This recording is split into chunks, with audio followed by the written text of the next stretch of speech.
Yang Berhormat Senator Tuan Philip Peter Tingkom. Sedia? Okey, silakan.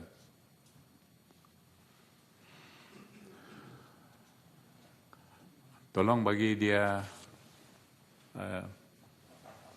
ya.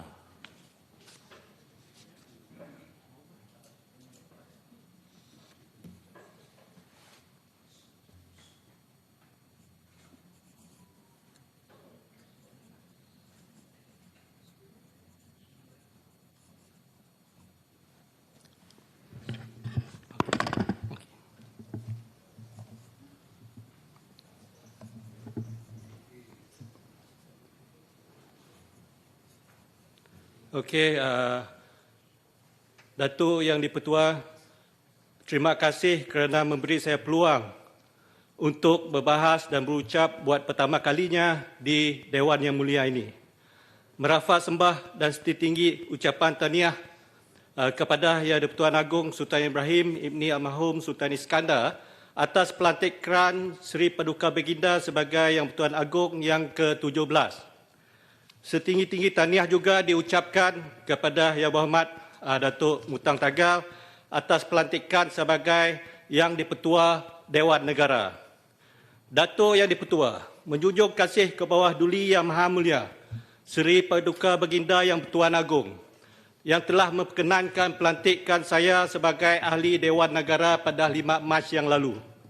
Setelah dilantik sebagai Ahli Dewan Negara, saya akan bersama-sama ahli-ahli yang berhormat di Dewan Yang Mulia ini menumpahkan taat setia saya kepada Malaysia, melindungi dan mempertahankan Perlembagaan Persekutuan bagi sama-sama memakmur dan membangunkan negara Malaysia yang kita cinta.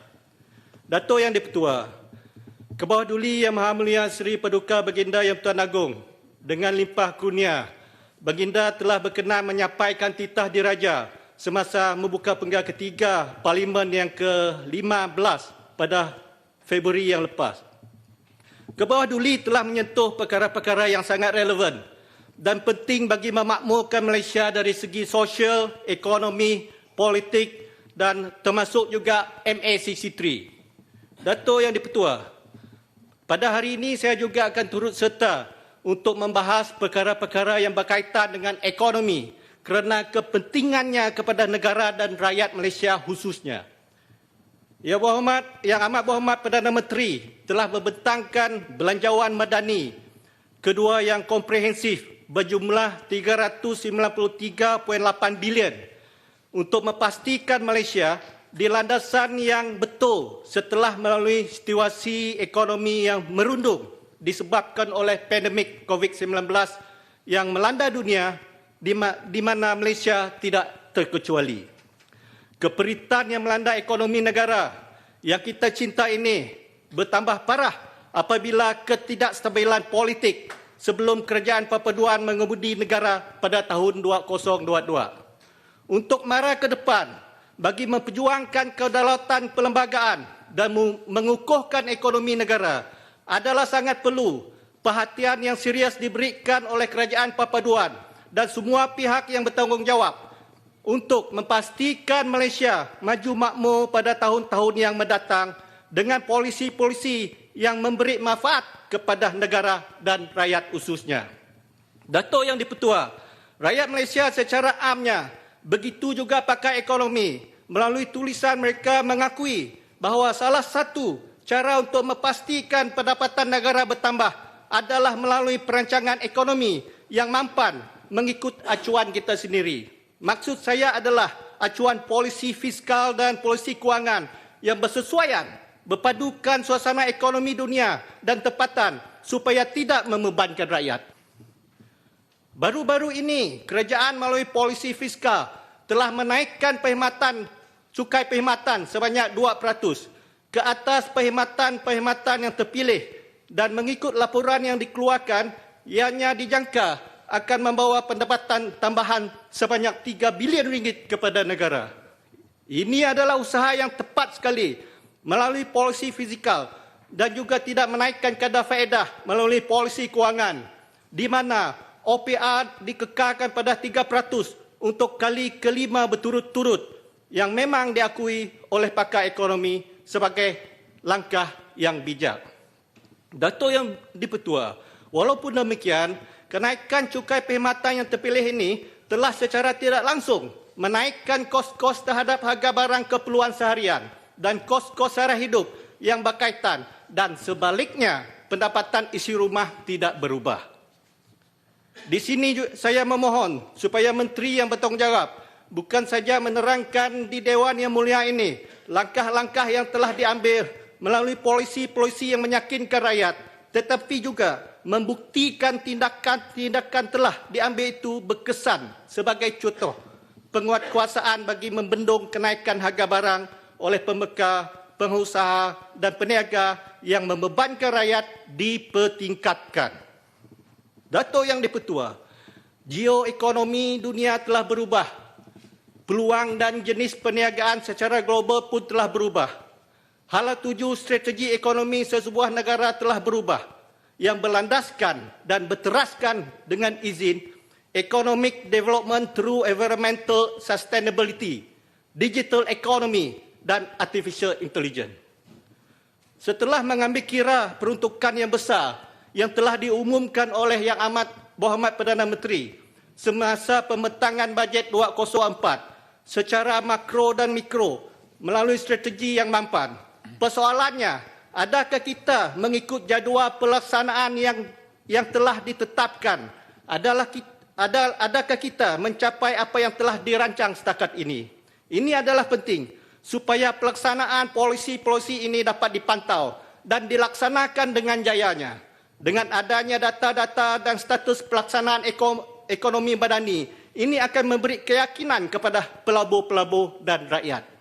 Dato' Yang di-Pertua, secara global, kebanyakan negara telah mengambil kesempatan untuk menceburi teknologi peralihan tenaga dan tenaga boleh baru yang berteraskan hidrogen dan pembinaan dengan izin cascading hydrodam. Bagi menampung permintaan tenaga boleh baru yang semakin meningkat, ia boleh mengurangkan pelepasan karbon di alam sekitar. Ini akan membantu dunia mengurangkan perubahan iklim yang menjadi agenda global yang harus ditangani secara menyeluruh termasuk Malaysia. Permintaan tenaga melalui peralihan tenaga dan tenaga boleh baru akan meningkat peluang ini harus diambil oleh negara kita. Memandangkan kita mempunyai sumber asli seperti air dan sungai bagi tujuan tersebut, secara langsung akan membawa pendapatan berbilion ringgit kepada negara. Pendekatan ini juga pasti mencanangkan pendapatan negara yang tidak membebankan rakyat dari segi kos sara hidup dan kos perkhidmatan, kos keperluan harian yang lain.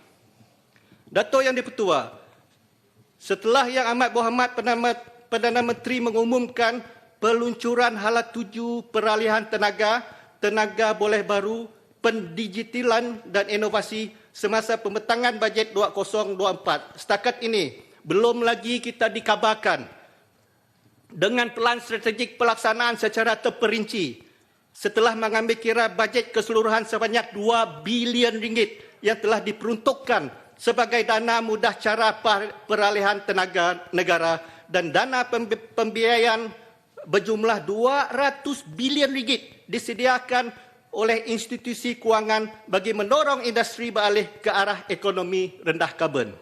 Dato' Yang di-Pertua, saya cadangkan supaya kerajaan menubuhkan satu agensi khas secepat mungkin bagi memastikan ekonomi madani yang telah diumumkan dan berbilion ringgit telah diluluskan bagi tujuan tersebut dipantau, dilaksana dan direalisasikan dengan jayanya mengikut jadual jangka masa yang ditetapkan.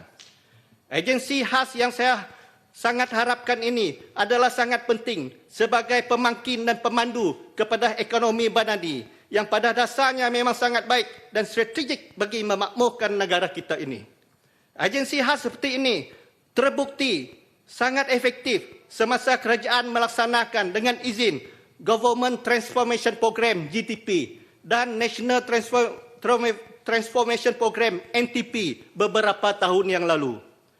Dato' Yang di-Pertua, melalui pengalaman penglibatan secara langsung dengan beberapa strategi pembangunan sebagai penjawat awam selama 22 tahun. Sekali lagi saya tekankan supaya kerajaan mempertimbang untuk menubuhkan satu agensi khas atau khusus dengan izin as a one-stop agency supaya lebih fokus dan bertanggungjawab untuk menggerak, memantau dan memastikan pihak pentadbiran, kementerian-kementerian, jabatan-jabatan, badan-badan berkanun, syarikat-syarikat berkepentingan kerajaan dan pihak-pihak industri sama-sama melaksanakan ekonomi madani ini mengikut jadual yang telah diangka dan mencapai objektif yang ditetapkan untuk kepentingan negara. Masa tidak berpihak bersama kita, maka kerajaan harus mengambil tindakan yang agresif dan fokus untuk memastikan ekonomi madani ini dapat dilaksanakan dengan jayanya bagi kemakmuran bersama semua lapisan masyarakat. Dato' Yang di-Pertua, sekarang saya ingin menyentuh berkenaan dengan perjanjian MA63. Sarawak dan Sabah adalah wilayah yang penting yang membolehkan negara Malaysia dibentuk secara rasminya pada 16 September 1963. Perjanjian Malaysia 1963 adalah dokumen yang sangat penting yang telah didaftarkan di bawah Pertubuhan Bangsa-Bangsa Bersatu oleh United Kingdom pada 21 September 1970. Perkara 8 di dalam Perjanjian Malaysia 1963 dengan jelas menyatakan bahawa Intergovernmental Committee Report IGC adalah sebahagian daripada Perjanjian Malaysia 1963. Oleh yang demikian, haruslah dipatuhi dan dilaksanakan. Dengan pucuk pimpinan Kerajaan Perpaduan yang sedia ada, yang diterajui oleh Yang Amat Berhormat Perdana Menteri, saya yakin terma-terma MA63 yang belum lagi dilaksanakan akan dilaksanakan secepat mungkin demi kesejahteraan ekonomi dan politik yang seimbang bagi wilayah Sarawak dan Sabah. Dato' Yang di-Pertua, perbahasan saya hari ini dengan kesempatan yang diberikan, saya akan menyentuh berkenaan dengan pembahagian kursi parlimen kepada Sarawak dan Sabah. Ini adalah penting kerana penambahan kursi parlimen di Sarawak dan Sabah akan memastikan pertumbuhan ekonomi melalui peruntukan yang diberikan kepada kawasan parlimen tersebut dan jentera pentadbiran dan pelaksanaan bagi agenda-agenda pembangunan kerajaan di kawasan parlimen tersebut lebih ratur dan fokus. Dato' Yang di-Pertua, bayangkan kawasan parlimen di bawah Yang Berhormat Dato' Anyit Ngau P220 Baram adalah seluas negeri Pahang. Begitu juga dengan kawasan parlimen di bawah Yang Berhormat Dato' Wissan Ugat Kumbung P216 Ulu Rejang adalah seakan sama besar dengan negeri Pahang. Sekiranya kawasan parlimen ini dan kawasan parlimen yang lain yang sama besar seperti kawasan parlimen P205 Seratuk dipecah dan ditambah, pembangunan infrastruktur dan ekonomi yang dirancang akan sampai ke pintu rakyat kawasan tersebut lebih cepat daripada kedudukan pada masa ini. Dato' Yang di-Pertua, dengan izin, paragraf 330(1) of the Intergovernmental Committee Report state, it is mentioned in another part of this report that the Federal Constitution should provide that certain provision relating to the Borneo state should not be amended or repealed without the concurrence of the government of the state concerned.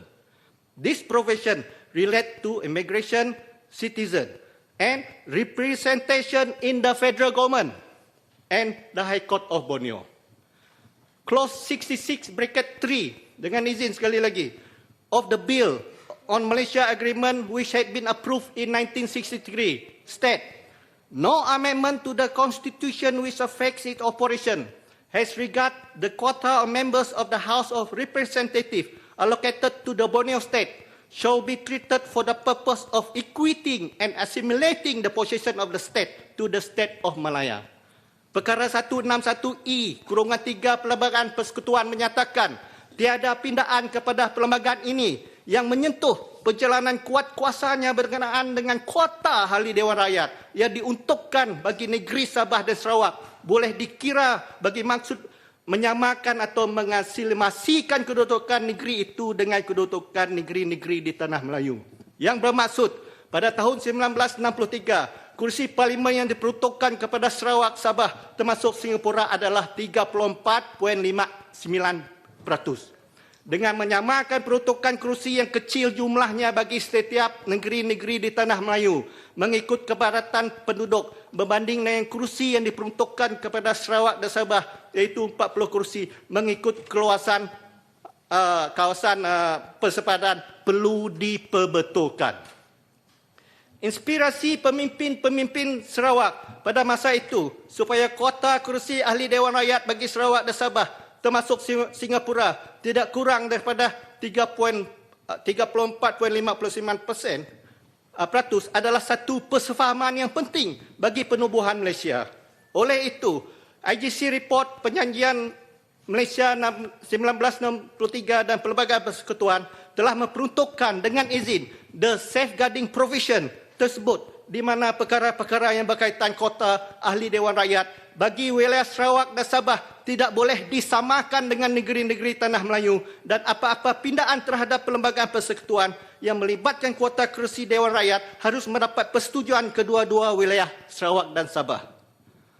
Semasa membentangkan agency report untuk dipersetujui di Dewan Undangan Negeri Sarawak yang dahulunya dengan izin dikenali sebagai General Council pada 8 Mac 1963. Ahli Berhormat Mr. Cheng Hee Kuong menyatakan dengan izin, to safeguard the safeguard, I will insist that any amendment or modification affecting the Constitution of Borneo State should not be made by the Federal Parliament without the prior consent of the Borneo State government, because we cannot base on the recommendation that a two-third majority in the House of Parliament could amend the Constitution.